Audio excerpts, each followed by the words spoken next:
Hey guys, I'm Daniel of Pinoy Techno Guide, and this is the OPPO A71 2018. Just like its previous version, it focuses on gaming performance while keeping the price tag down.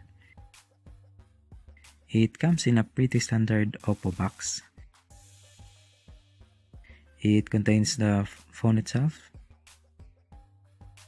the SIM ejector tool, charger, USB cord, free earphones, and a couple of guides in booklet form. I wish there was a free phone case, but I'm sure there will be affordable choices in well-known online shops. It's a very handy smartphone and very comfortable to use. It doesn't have the trendy 18:9 display of the OPPO A83, but the design still looks good and its build quality seems solid. Upon turning on the device, its powerful chip becomes instantly apparent.